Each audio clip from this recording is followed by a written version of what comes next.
Нищо в България не улеснява човека за живота му. Пенсионерите загиваме. Корупция навсякъде, само връзки и нищо друго. Младежите имат нужда от работа. Това е лошо, че млади хора с образование заминат. Като цяло ситуацията е доста неблагоприятна. Виждаме, младите хора ги няма. За младите няма развитие просто.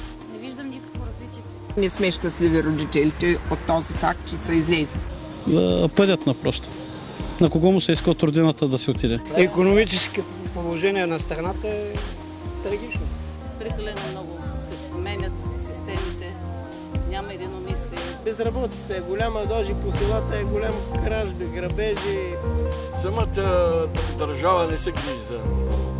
Няма работни места, затвориха се всички предприятия. Тук не се развива в регионите нищо, спрени са всички проекти, знаете как ще вина.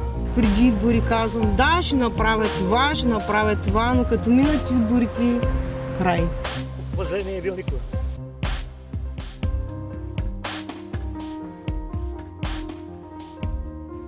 Коренна промяна и господин Марешки може да бъде мотора за това.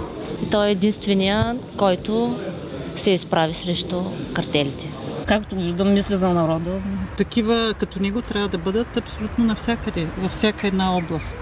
Мисли повече за българския народ, отколкото сегашните ръководители. Истински патриот и дано има много повече такива хора като него. Истински патриоти, нека да продължат напред и да върнат младежта назад. Просто му се прекланям за това, че е много смел човек. Дано Господ го пази от всички, от всеки. Населението и народа, обществото да го избере, добре е. Ако има такива хора като него, мисля, че ще има надежда и за бъдещето на България.